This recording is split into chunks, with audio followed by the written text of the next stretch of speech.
It's 10:05. It looks like we have a good amount that have jumped on. Again, I apologize for any link errors. That would be on me. Looks like we have a constant number now. It is 5 after the hour. So first off, I want to thank everybody for who joining today, and thank everybody who's responsible for this collaboration between BASF, LSU, and Horizon Ag to go through and talk about stewardship of Previsia as well as Clearfield in the various rice traits. So how we're going to go through today is you can see one of the things we're going to talk about is we'll have some members from BASF, myself and Kaylin, Tech Service Rep in Louisiana, Mississippi area, and then LSU, Dr. Adam Famosa and Connor Webster. We'll talk about outcrossing status right now, as well as weed control and some other opportunities that we see with making sure that Previsia and things are used correctly. And then wrapping up will be Dr. Tim Walker talking about seeds and some agronomics from Horizon standpoint. And at the very end, we will have a question and answer session. So if you have questions as we go through the presentation, please put them in the chat. It will be monitored, but we will answer those at the end. Also, for those signing up or that have signed up for this to get the CCA credits, there will be a QR code at the end, as well as if that doesn't work or if you're not able to scan anything at this time, there will be a survey that will be sent to your email that you can also put that information in to make sure that we get your CCA credits to you. So again, with that, we appreciate everybody here and taking the time out of y'all's day. So again, the agenda, what we're going to do is we're going to roll through this. What we'll do is we'll transition to each person. And so what I'd like to do now is turn it over to Dr. Famosa at LSU to talk about the status of outcrossing and ways that we can work on reducing potential outcrossing. All right, thanks, Keith. So yeah, this will be the third year we've been doing testing in conjunction with BASF to monitor Previsia outcross or perceived outcross, just to keep track of where that, how much of a problem that is, but also to give growers some information on how to handle their situation.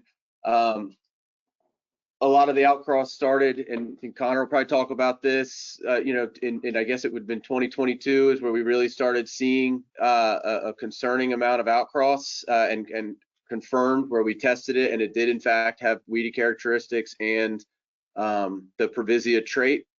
So when we test this, could you go to the next slide, Keith?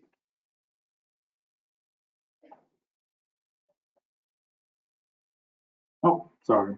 Yep. So for the testing, we're not spraying samples that people bring, but a grower or consultant might have some suspicion that they have resistance. They sprayed the field a couple times and some rice isn't dying. So we just get leaf samples, and this slide outlines the protocol for that. We want to sample those fields with a number of plants. It doesn't do any good to take a bunch of samples from one plant, but a number of plants.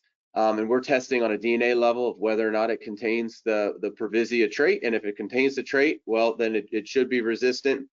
And if it contains the trait and it has other genetic characteristics that are not the variety that was in that field, or if it's segregating, we can see pretty clearly whether or not it was an outcross or not.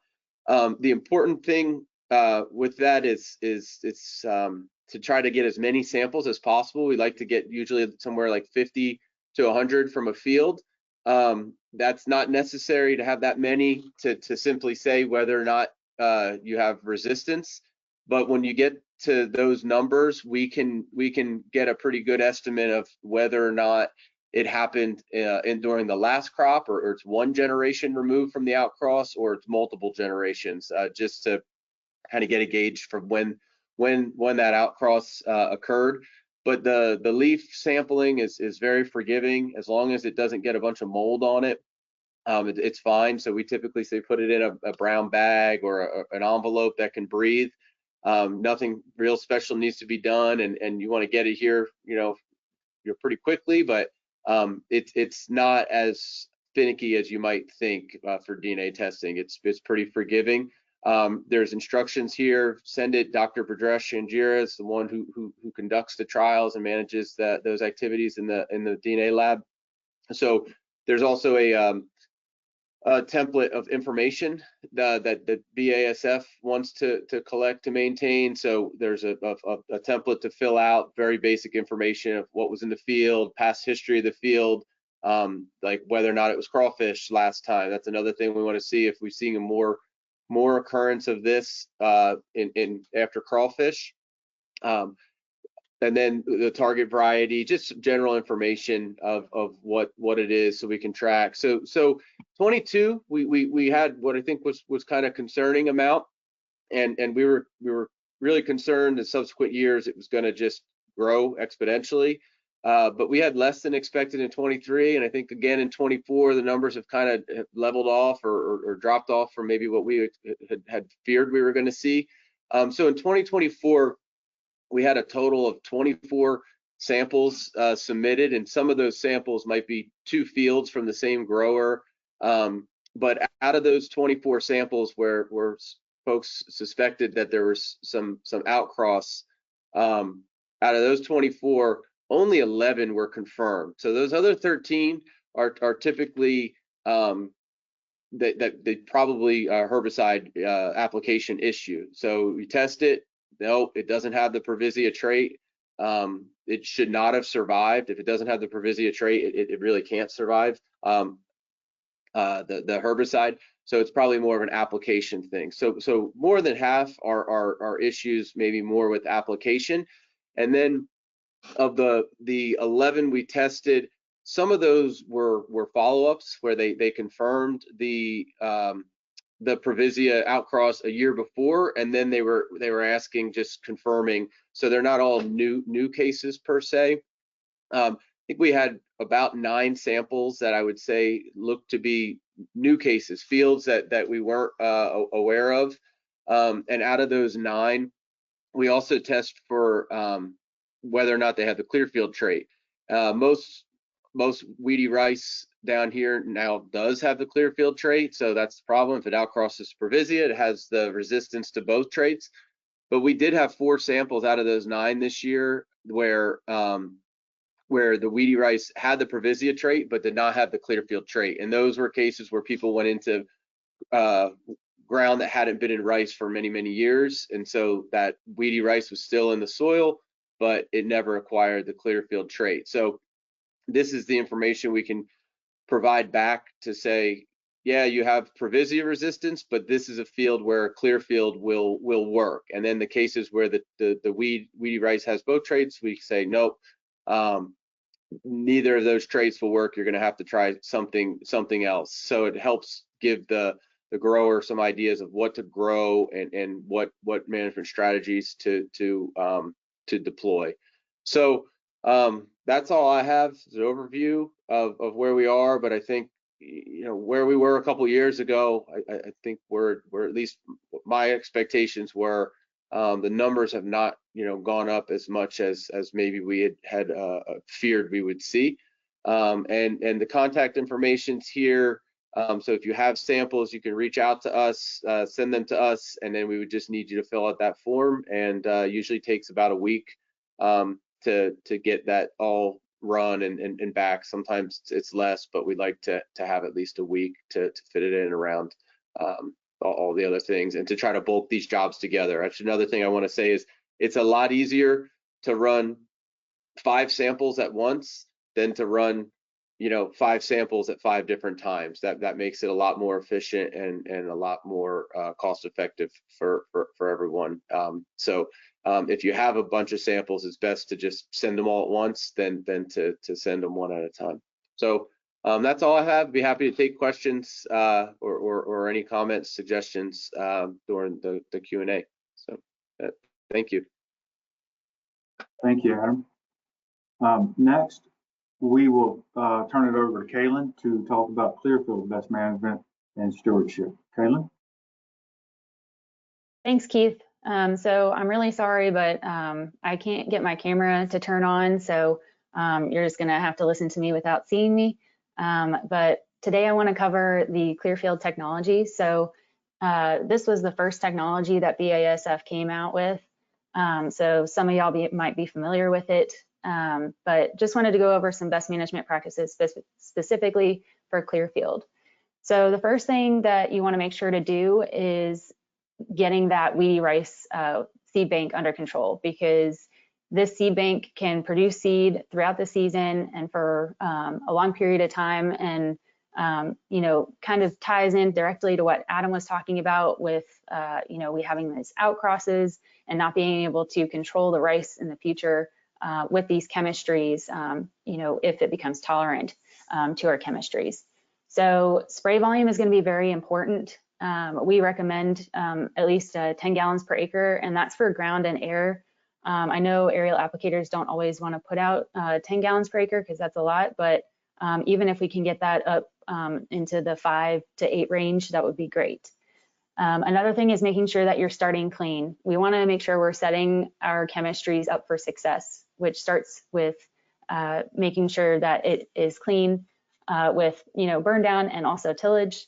So, you know, our common recommendation for burn down would be glyphosate and sharpen at the 2 to 3 fluid ounce per acre rate, depending on where you're located.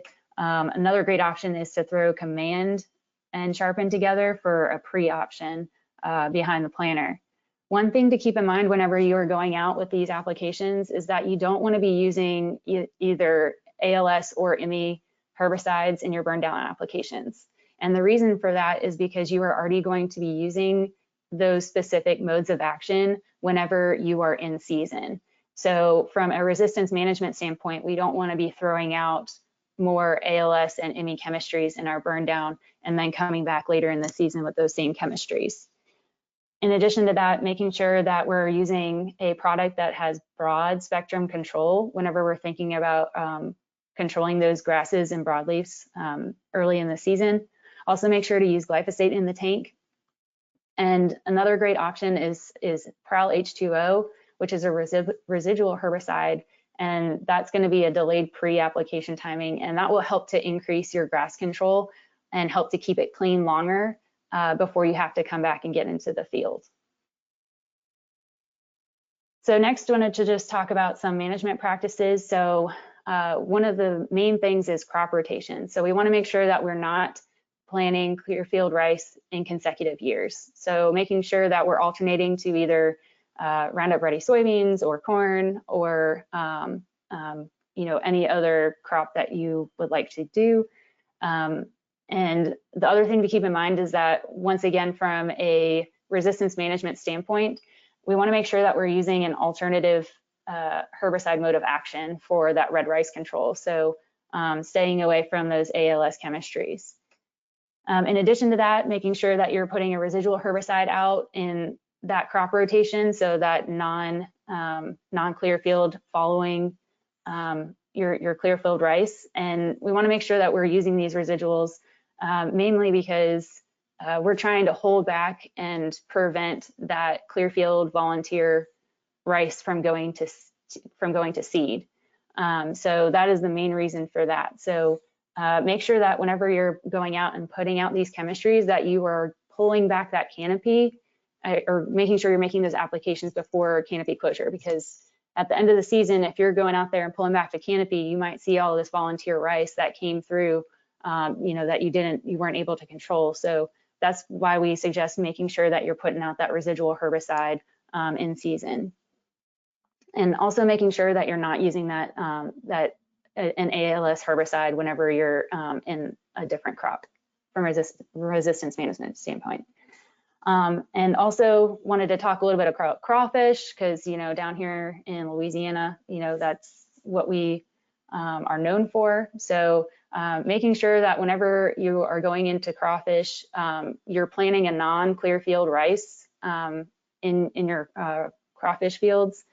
And also making sure if you're going to have fallow fields that you are tilling up the field in order to make sure that you are helping to break down that chemistry and also disrupting that seed bank for the volunteer red rice that could be there. Also, if you're planning to do to have a fallow field, make sure that you're using glyphosate as well.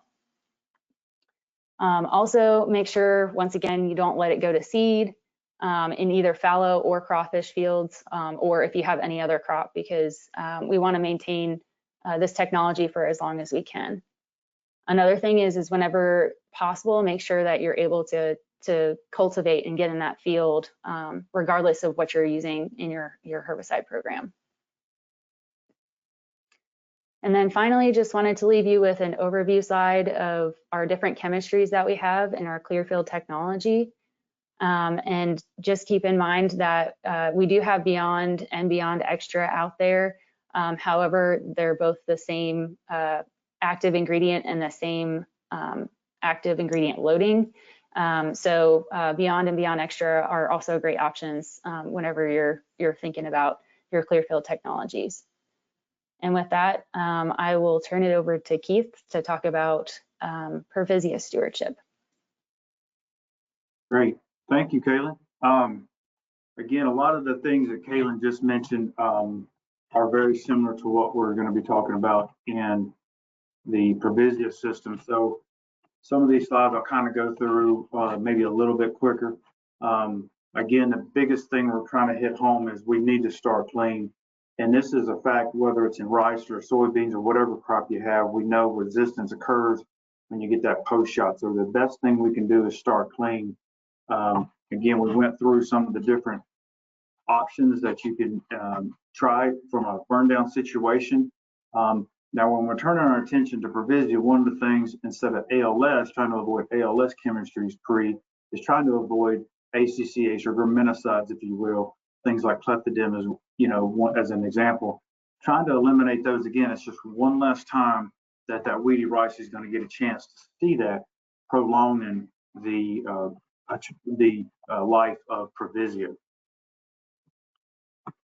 When we think about one of the main things that we can do to help eliminate, in addition to the things that Kaylin said, when we talk about the rotation, here is a overview of a 5-year plan. And again, this is a plan, right? We know how things happen with weather and economics, but these are just, again, another example of how we could perceive this actually coming through in a field to do everything we can to maintain the best rotation to eliminate and or cut down that population of weedy rice. As you can see, soybeans are a great option because there's a lot of other chemistries, food 15s, to really help hold back some of that weedy rice in fallow years and or other crop years. One of the other things that we want to point out is the fact that we want to make sure that Pervisia rice is growing as best as it can. And a lot of times, just like we just saw here recently in Louisiana, where you had a foot of snow, would have never seen that. In 2023, we also had some extremely cold weather. Well, with rice being a warm season crop, it likes to sunbathe, if you will. It likes to be warm. So it's growing optimally when obviously you have really nice warm weather. So we want to make sure that we are also advising people to around that 60, 65 degree mark when we're making these applications, because we don't want to do anything to set the rice back. And it can be done with a lot of herbicides. We just, in 2023, we saw that, did the research, and obviously worked with LSU as well. Connor will bring up and talk a little bit about that as well. But just want to make sure that we are doing everything we can with the application, whether it's what we have in the tank, the crop rotations, as well as all the other things, whether it's fertility, as well as environment. Again, a lot of the environment stuff we can't control, but if we're also just mindful of what temperature we need to, or what we would like to have whenever we're making those applications, again, actively growing rice, and we're seeing that being around that 60, 65 degree temperature.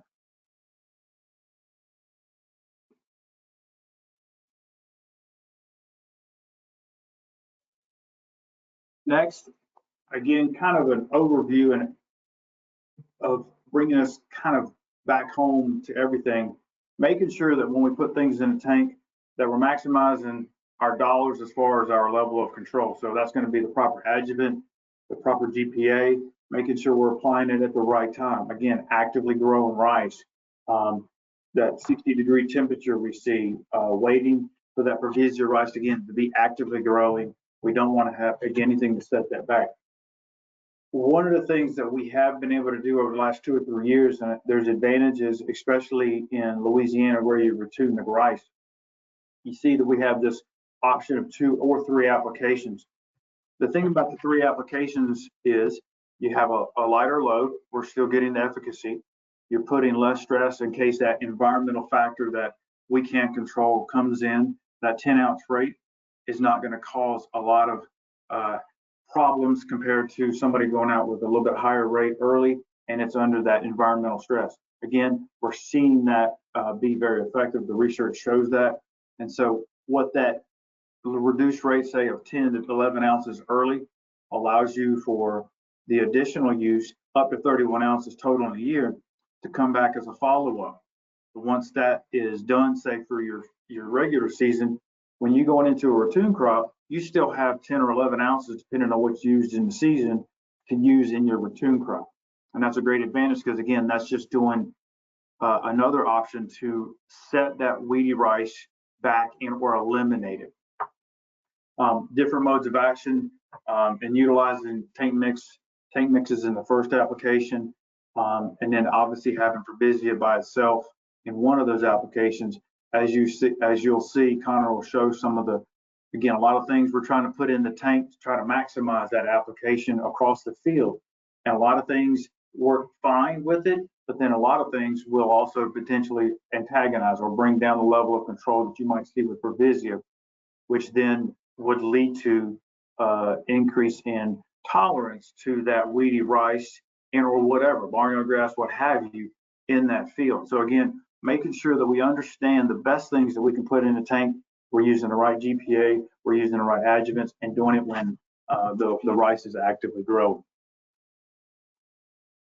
Again, we talk about some of the advantages of the 2 and 3 pass systems. Just wanted to kind of show you a couple scenarios.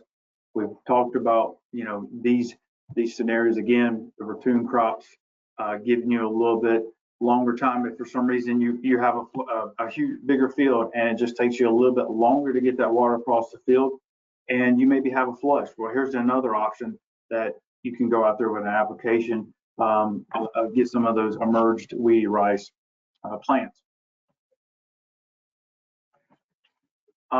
I won't go through this exhaustive list because Connor's going to do a great job of talking about it and showing you the data that really went into these slides. What we wanted to point out here is what we would recommend in the tank. And again, this is going to be recorded, so in case somebody's trying to write all these things down, there's just certain things that we would not recommend in the tank because we have seen that reduction in control, which is not something we want. We want to have the broadest spectrum. We want to make sure the growers are getting the best option going there, going across the field to have the maximize their economics as well. But again, the research shows that there are certain things that are great and okay to have in the tank, and there are some things that we would advise not to have in the tank. And this is specifically looking at weedy rice.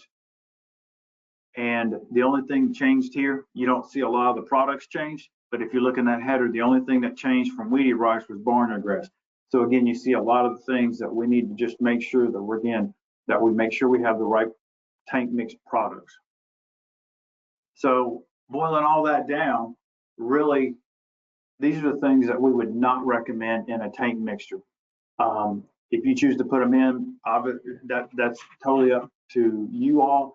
But these are some things, and again, Connor will have some data to kind of back this up and show these are some things that we're really seeing just really antagonize or bring down the level of control of Provisia on some of these really key weeds. So again, just these are some of the major things that we see that we would not recommend in the tank.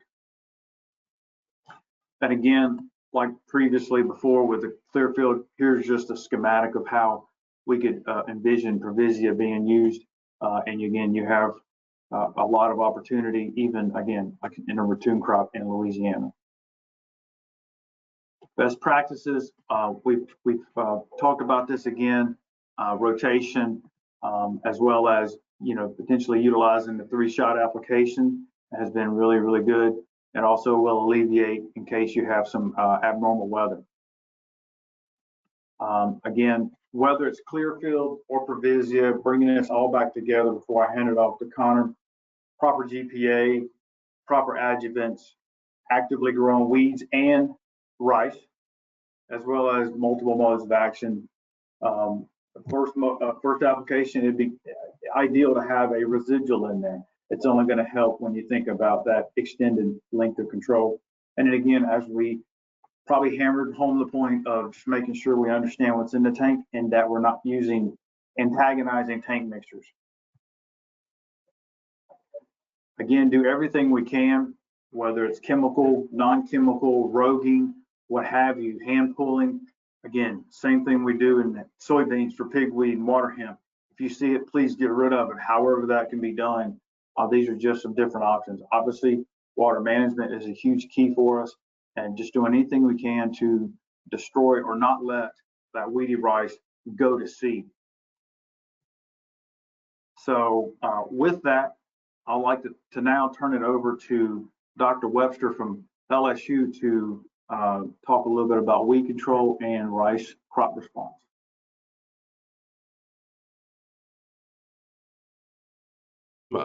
I don't know if my camera's working. All right, well, I'll go ahead and jump into it. Like Keith said, I'm going to cover some weed control stuff and then some of the crop response work that we've done the past couple of years. And really going to probably spend more time on antagonism than anything else, because at the end of the day, in the Previsia system, in terms of weed control, antagonism is probably our biggest hurdle. And you saw that list of approved chemicals or approved herbicides that can go with Previsia, but just keep in mind anything, no matter what it is, that you put with Previsia can have the potential to antagonize it to some extent. A lot of the stuff that was on that list tends to be fairly small in terms of antagonism, so percentage-wise, and you'll see that in some of the data sets that I'll show here in a little bit. And just kind of reiterate what Keith said. I mean, whether you're in the 310s or the 215 ounce programs, you really want to have one application of Previsia out by itself, and hopefully, looking through this data, you'll see the importance of that. But we always talk about, mixing or don't mix in the first application or mix in the first application. I think the biggest thing to do is look at the size of the grass or the weedy rice, and if you have to mix, which I mean you're going to have to mix at some point, make sure those grasses are less than 3 to 4 leaf. That's probably the biggest thing that you can do to minimize the antagonism, because once the barnyard grass, especially barnyard grass, starts to get a little bit of size to it, 4 to 5 leaf, and starts to tiller, you're really going to start increasing your chance for antagonism when you mix. And some of the stuff that Keith mentioned, like STAM, 2,4-D, Regiment, Grasp, those are the biggest four in terms of antagonism. Ones that you really want to stay away from, and probably try to stay away from spraying. If you split those applications, staying away from spraying those in a separate application in close relation to a Previsia shot. One thing that we've done in the past is, looking at intervals, spraying Previsia before STAM or spraying it after STAM, whether it's a couple days before or a couple days after. And the biggest thing, if you have to put out STAM or 2,4-D or one of these herbicides, you really want to put the Previsia first, and that'll go a long way in terms of antagonism, because if you spray STAM or 2,4-D and then come back the next day with Previsia, we have seen some issues there. And you can go to the next slide, Keith. So I'll cover some of the research that we've done in terms of antagonism, and a lot of this work, these first several data sets that I'll show, these were done by Dr. Sam Rustum while he was at LSU working on his degrees, and Sam's now the rice specialist for Texas A&M. So just keep in mind, some of this is his work and some of the groundwork that he laid for the Previsia system.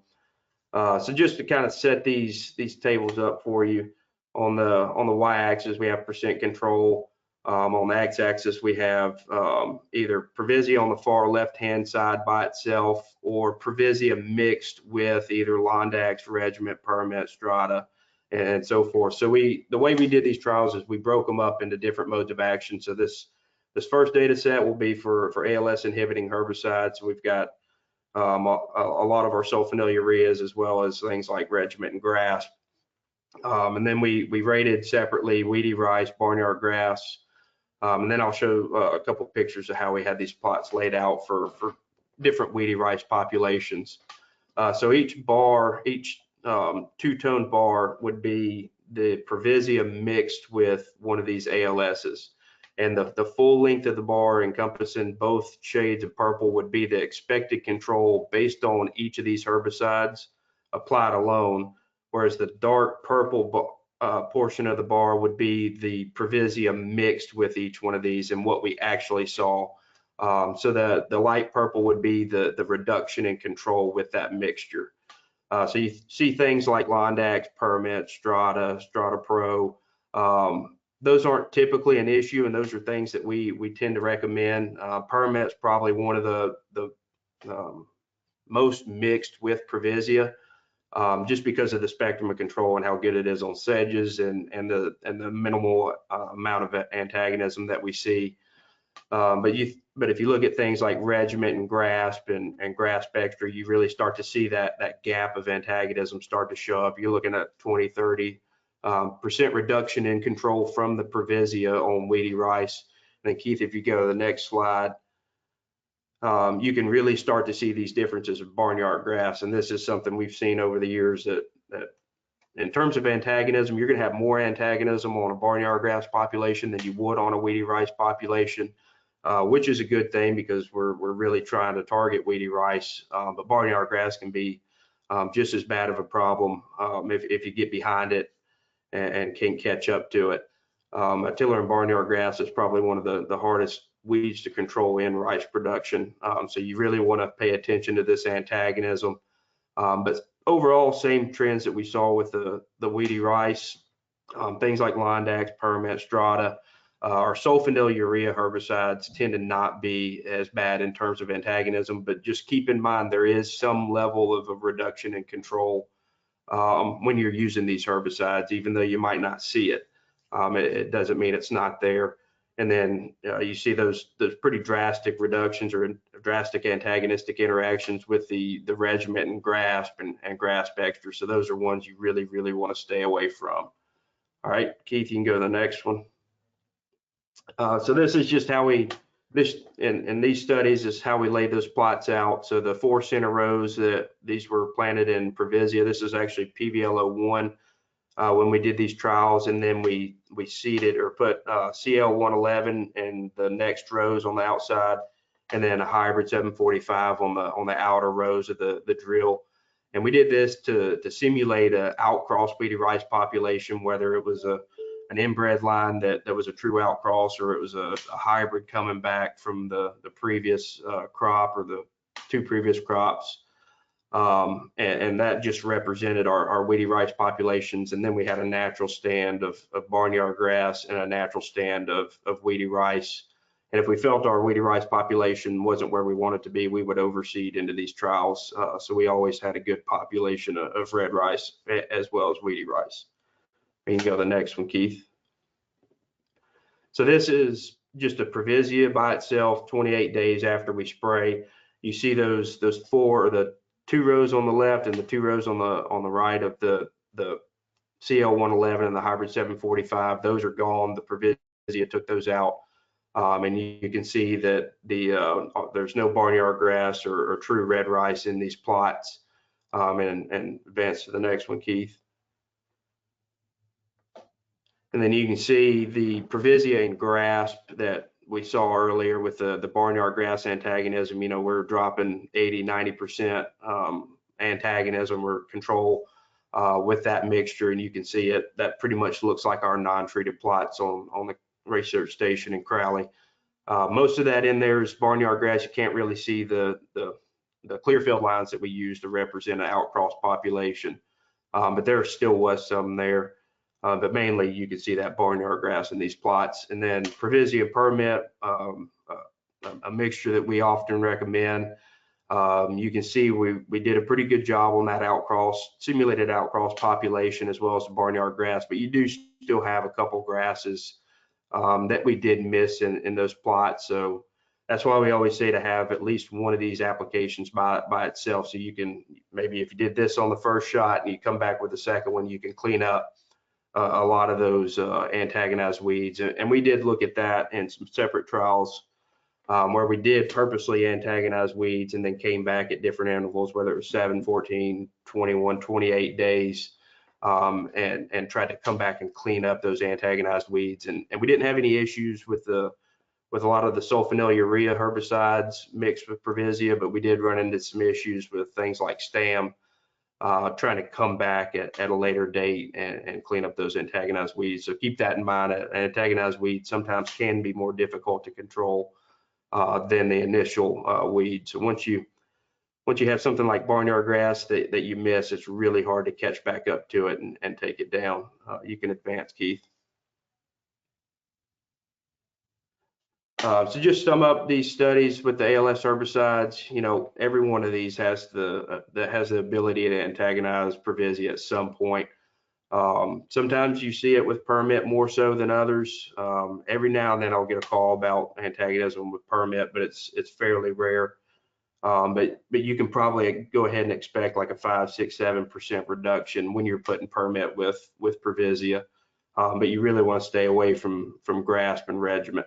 And like I said, a lot of times with those sulfonyl urea herbicides, you can come back and clean up any of those misses in advance. This next study, we focused on contact herbicides, so PS2s, PPOs. So same graph setup, but we have just different mix partners. So we have Basagran, AIM, STAM, Sharpen, and we threw Bolero into this trial just because this is one of our smaller ones, and Bolero didn't really fit into any of the other trials. But you can see the Basagran and AIM at 14 days. You've got a little bit of a reduction in control, but this is more of an acceptable level if we have to mix something with Previsia. Whereas the STAM on barnyard grass, you're looking at a 60, 70% reduction in activity at 14 days after. You can advance. And then this was the hybrid 745, same trend, not as extreme as the barnyard grass. So just keep in mind, barnyard grass tends to be one of the more antagonized species in terms of just looking at weedy rice versus barnyard grass. But you still do see that reduction in control with the STAM on something like a hybrid F2 population or a hybrid outcross. You can advance. So here's some pictures from this study. So the Previsia by itself on the left, where we're cleaning up that outcross population that we're simulating on the outside rows, as well as all the barnyard grass and red rice. And then the picture on the right would be the Previsia and the STAM, showing almost a complete tie-up of the Previsia as well as the STAM, because STAM has good activity on small barnyard grass. So we're really not getting anything from either one of these herbicides in terms of grass control. You can advance. So just to sum it up again, Previsia and STAM, stay away from that. The Basagran and Sharpen, we tend to do see a little bit of antagonism there initially, but a lot of times it's a slowdown of the Previsia activity and not necessarily fully antagonizing it. So when we look at 14 versus 28 days, sometimes we see antagonism at 14, and then most of the times we don't out to 28 days. So it just it slows the activity down, and we see that with some other herbicides as well. You can advance. So moving to auxin herbicides, so we had in this study Previsia mixed with 2,4-D or Facet, Grandstand, and Loint. The best auxin herbicide that we can mix with would be Loint. We see very minimal issues with Loint. So the a lot of the times the two recommendations that I make if you have to mix would be either permit or Loent, just because of the spectrum of our weed species, but as well as the lower chance of antagonism. 2,4-D is one that we absolutely want to stay away from, almost just as bad as stem, if not worse, for barnyard grass. A lot of times we don't have issues with people wanting to mix 2,4-D, but more recently we've had a new sedge species show up, Fimbrices, which is very easily controlled with 2,4-D. So we've had some growers considering wanting to spray 2,4-D with maybe their third shot of Previsia post flood, but you really want to stay away from that. And if you got to get 2,4-D out, just get those out separate.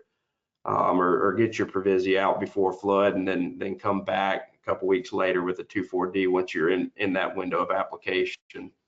I will point out the grandstand is one we typically don't recommend. Even the data here doesn't necessarily support that. We have seen the grandstand kind of go both ways. Just this data set, it wasn't as antagonistic as it can be. You can advance.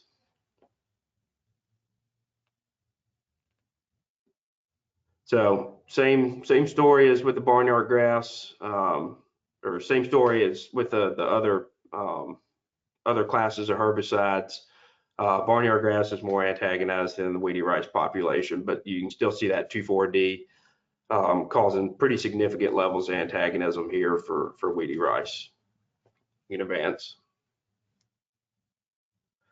So we did some follow-up research. You can go ahead and click it 3 times, Keith. So we did some follow-up research to Sam's antagonism work that he did, trying to find ways around antagonism.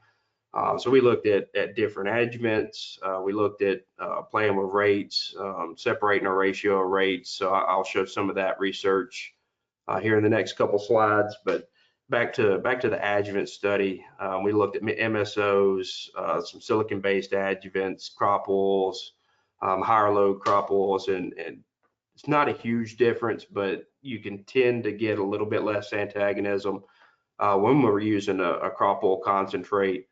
And that's something that we've always recommended with these group 1 herbicides as a crop oil, just because it helps with the translocation, or not translocation, but the uptake of the herbicide moving through the cuticle. So that can help a little bit, not a cure-all, but something that you can do to try to offset that antagonism a little bit. So one of the studies that we did, we looked at reducing the rate of halosulfuron or permit in mixtures with Previsia. So it's something we use quite a bit in the Previsia system for sedge and broadleaf activity. So there's been a lot of research done in the past. I mean, the group 1s, so Previsia, Select, Post, Axial, and Wheat. These are all older herbicides that people have done a lot of research with antagonism previously, and one of the things that some other scientists have done are looking at separating those rates, whether it's increasing the graminicide or the group 1 and dropping the mixture herbicide or whatever it is. So there's been some research show, especially quizalofop or Previsia in a mixture with Basicran, doubling the rate of quizalofop was shown to overcome antagonism. So that was kind of the basis of some of this research, and you can advance, Keith. So we'll go through barnyard grass first. So similar setup as the previous slides with the antagonism. I've got the star for an antagonistic interaction, and that was based on a statistical model that we used. I will point out on the y-axis, this is going from 75 to 100, and we did kind of shorten that window on the y-axis in terms of percent control, just to kind of show the difference in some of these bars, because it's not a huge difference. So we looked at permit at 3 different rates, and that 53 grams per hectare, that's a full 1 ounce rate of permit. And then drop down, the second bar would be 2/3 of an ounce, and then the third bar of permit would be 1/3 of an ounce. And then the permit plus would be a full ounce of permit plus, and then 2/3 of an ounce of permit plus. So we're just trying to look at some of these lower rates to see if we could avoid that antagonism. Didn't necessarily have that show up for barnyard grass at 14 days, but you can see, you know, about a 5 or 6% difference with the Permit Plus. Going with the lower rate of the Permit Plus did somewhat help with the antagonism. Didn't really see it with the permit, so that just tells us, you know, we don't really need to drop the rates with the permit, but if you have something like Permit Plus or maybe Gambit that has 2 of those ALS herbicides in it, using a little bit lower rate can help offset some of that antagonism. You can advance. So this is 28 days. So like I said earlier, a lot of times we see just a little bit of a slowdown of the Previsia. So here it going out 14 more days from the previous slide, you can see that those mixtures with the permit are starting to kind of play out in the Previsia, is catching back up. And we're not seeing those antagonistic interactions that we saw at 14 days. And you're seeing a little bit more of a separation with the high rate of Permit Plus at an ounce versus the 2/3 of an ounce. So that lower rate of Permit Plus can help overcome some antagonism issues. And you could probably, like I said earlier, translate this over to Gambit, having those 2 ALSs in these prepackaged mixtures. You can advance. So red rice, kind of similar story. 14 days, you know, we're seeing a 5 to 8% reduction in activity. Really just slowing the Previsia down with all 3 of the rates of permit, and seeing that, you know, 3 to 4 or 5% difference of the Permit Plus at the high rate compared to the low rate. So not a huge difference, but something that you can utilize to try to offset this a little bit. You can advance. Not see back to Previsia mixed with ALS herbicides versus, you can go back to Keith.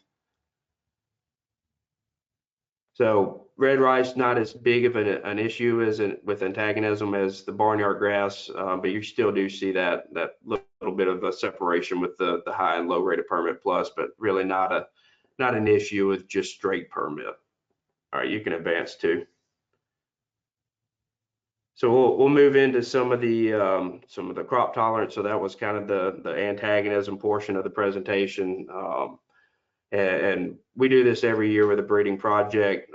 Whenever Adam's getting a little bit closer to making a decision whether he's going to move forward with a seed increase of a pre-commercial Previsia line, we put all those varieties or all those lines through a test to look at tolerance, and we do really 2 programs on each pre-commercial line. We do a 15.5 followed by 15.5 ounce application, and we try to hit those right at the 10-day labeled window for that second application. And then we do a full 31 fluid ounces as a full season use rate, followed by another 31 ounces, just right at that 10-day window to really push the envelope to see what these varieties can do.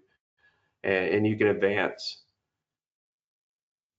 And a lot of times, so we do these in multiple locations, and a lot of times one will be planted much earlier than the other. We actually do these in a 3rd location in St. Joe in North Louisiana.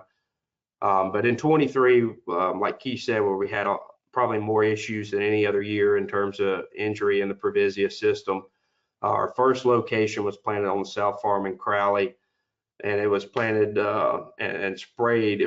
So the first application went out on April 4th, which is that same week that a lot of our applications that were problematic in the area went out.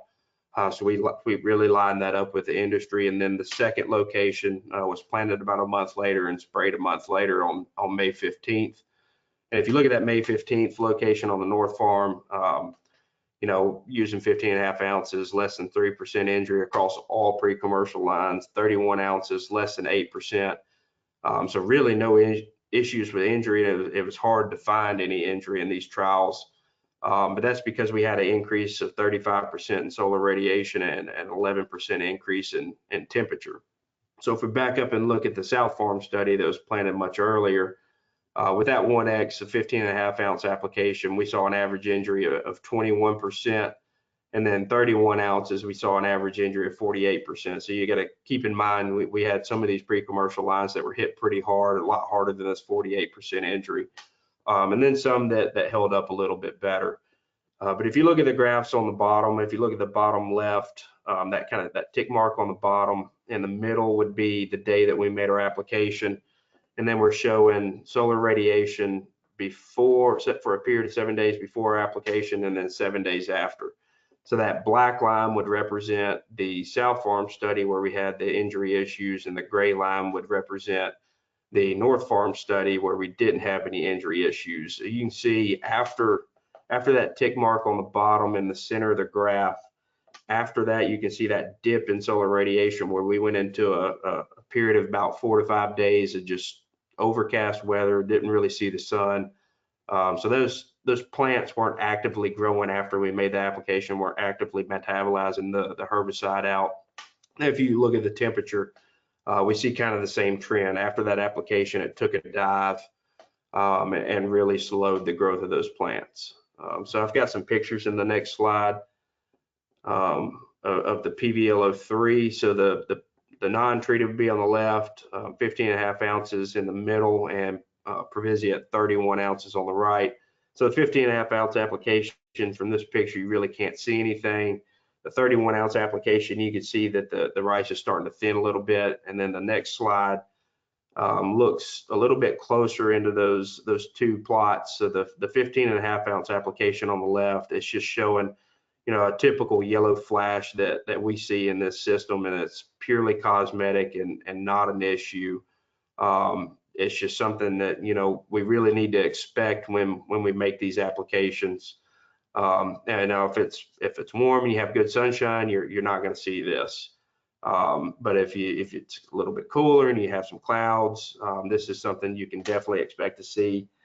One thing I will note, that every call that I've ever been to in terms of Previsia injury has all been 13 to 15.5 ounces. And really, we're not seeing any issues with those 10 ounce applications. So just keep that in mind when you're in a period of cloudy weather or low temperatures. Think about backing down to that and using that 3 10 ounce application program. And then the picture on the right is the 31 ounces, and this is what a lot of what we were seeing in 2023, especially where we were having overlaps in the field. You started seeing a lot of dead plants, necrotic tissue, which at this point becomes very problematic. So you can advance, Keith. So that, looking at back to those slides earlier where we show that dive in solar radiation after the application and that dive in temperature, we started these studies in 23 later that year. So we planted these much later. I think we sprayed these in the middle of June. So we took that cold weather aspect out of the equation, and we're just looking at solar radiation. So you can kind of see how we set these up. We had 4 percentages of shade, a 0, 30, 60, and 90% shade with no Previsia. And then in the center, we had 15.5 ounces of Previsia. And then we also had 31 ounce application of Previsia with those same percentages of shade. And we use shade cloths to do this, and you can see that kind of across the bottom and what that looked like on a sunny day. So the bottom left picture would be 30%, the bottom center would be 60, and the bottom right would be 90, which is kind of really the far end of the spectrum, and probably would simulate more of a nighttime application. So you can advance, Keith. So here's the data. We've done this 3 times over the past 2 years. And the way we do these studies is we do one study with the shade cloths out for a period of 7 days before we spray Previsia. And then we do a separate study where we have the shade cloths out for a period of 7 days after the Previsia, just to try to help growers make decisions on, should I go ahead and spray or should I wait and get on the backside of this forecasted weather where we're not going to see the sun for 3 or 4 days. And that rice isn't going to be growing as effectively or growing as efficiently as it normally would. So, whether or not you have shade or overcast weather before or after an application, if we've hit a period of 3, 4, 5, 7 days of not seeing the sun, that plant's slowing down regardless, and you're going to see some kind of crop response. But if you look at the bottom graph and compare it to the top, at each percent of shade and each rate of Previsia, we did see a slight increase in crop response. So that's just something we tell people to keep in mind. You know, if you're coming out of a period of 7 days or a period of however many days of overcast weather, and you've got good sunshine forecasted, you're good to go ahead and make those applications. But if you're going into one of those periods, try to wait and get on the backside of it before you make the application, especially if if you're early in the year and it's colder. That can kind of be a compounding factor as well. So I think that's about all I had to show. So I'll turn it back over to Keith. Yeah, well, thank you, Connor. I'm just going to leave this up for just a second. I mean, most people down there obviously know you. So we will also be, again, this will be recorded, and y'all will get a chance to get all these slides if you're on this call. So now what I want to do is turn it over to Dr. Tim Walker from Horizon to go over some of the Previsia offerings. Mr. Tim?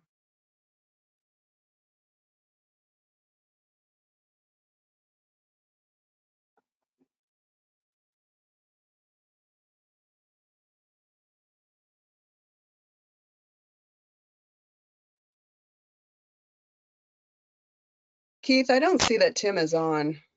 Okay. Well, I think it's Jason. If not, we can. I know I think he was also at a conference, but I think that let's just, I see Lou on here. Is it okay if I just kind of talk through some of these? Lou? I think Tim is on. He might just be on mute. Okay, Tim, are you on mute? I know he,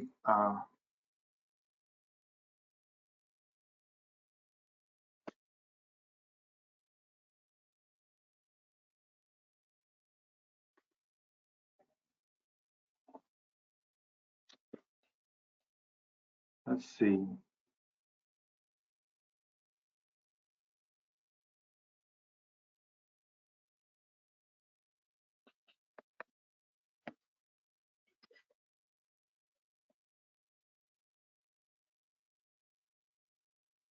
All right.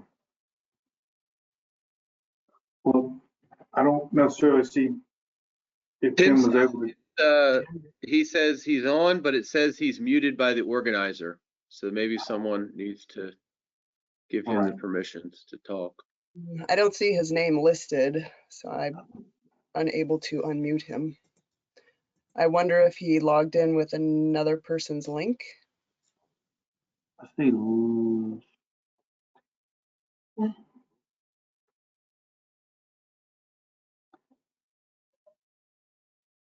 Can we give maybe Miss Sprout maybe logged in under?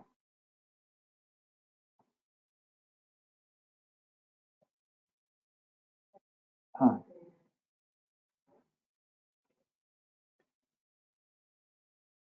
Sorry about that. I know everybody's apologize for this.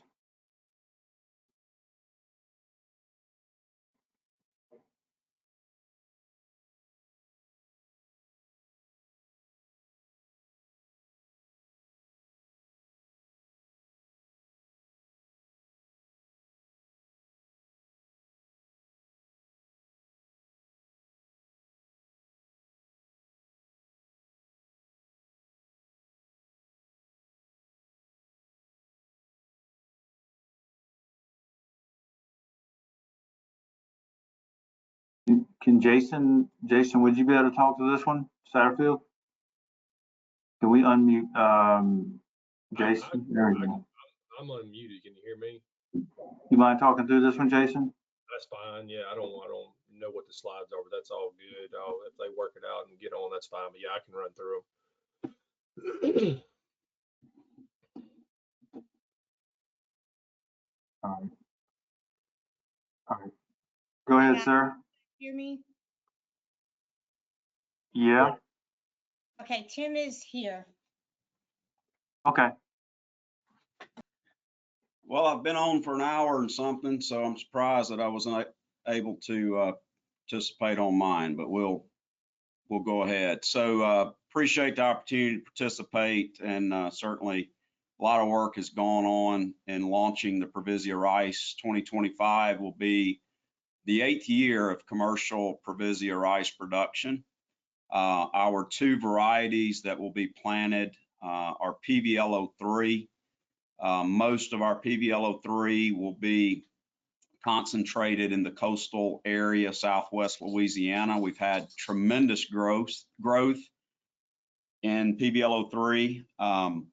Launched it in 2022, and the last couple of years, we've had about 30 to 35% of the total acres in Southwest Louisiana planted to PVL03.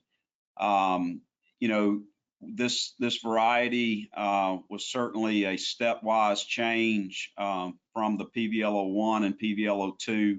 We like the fact that it does have the PETA gene for blast resistance.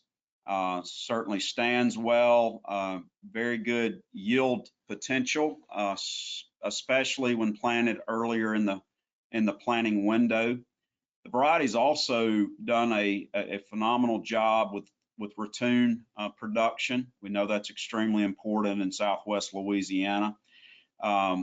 You know, it's a variety. No variety's perfect. We've had, you know, some challenges here and there.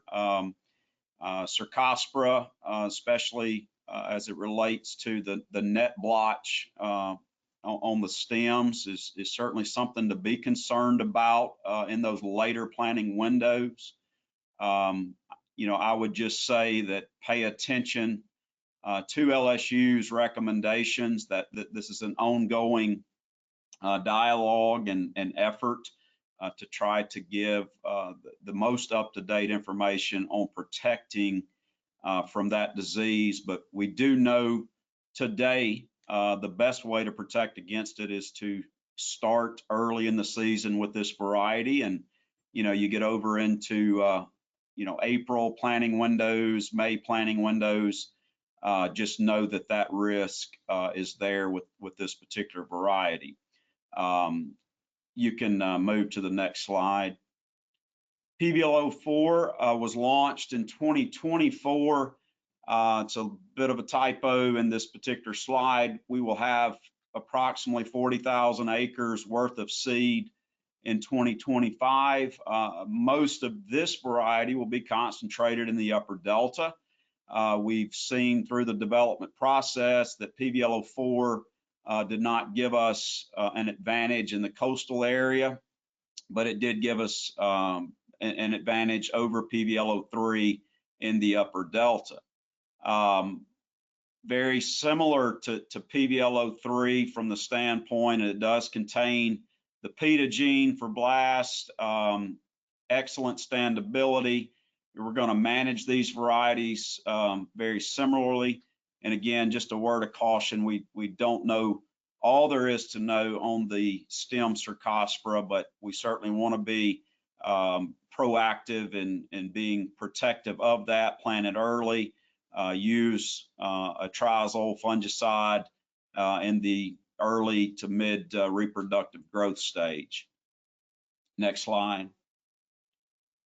I won't talk about our Clearfield. I think most everyone knows we have an outstanding lineup of Clearfield varieties. CLL 19, developed by Dr. Famoso and his team, had a phenomenal launch year this past year. You know, it's in high demand, and it is a variety from a semi-dwarf standpoint that fits a lot of geographies. It's done very, very well, obviously in the coastal area with good ratoon potential, but it does very well in the upper Delta also. The CLL 16 has kind of become an old standby. We will expect to see more CLL 16 planted in the coastal area in 2025, largely because of its consistency in yield, especially in those later planting windows when we see a lot of varieties that tend to fall off.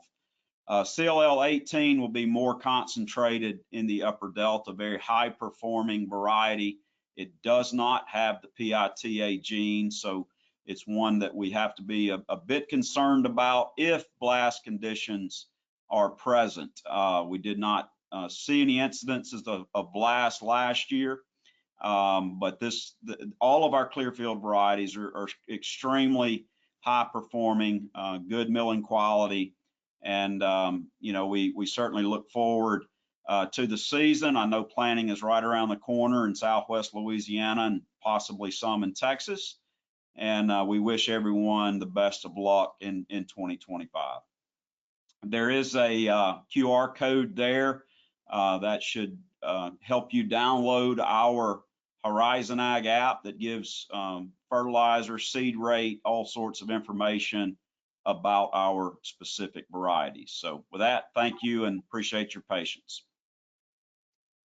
Thank you, Tim. And first off, I'll apologize for any technical difficulties with that. But again, we will send out, we will have a recording of this. And after this, we will have a survey that will go to each one that is on the call today, or if you registered and maybe didn't make it today, you will get a survey, and that will actually have the information we need for the CCAs. And we will make sure that we get that to you.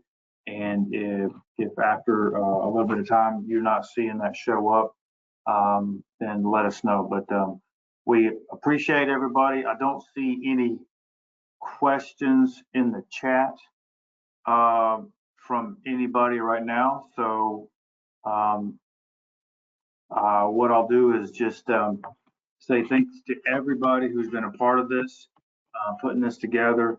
Hopefully everybody on the line found this educational, maybe sometimes comical with some of my IT skills, but hopefully everybody got a good bit of education out of this, how we can utilize our Provisia and Clearfield in the best in the future.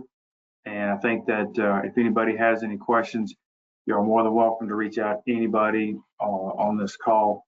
And we look forward to answering any questions you have. And thank y'all, and hope y'all have a great day.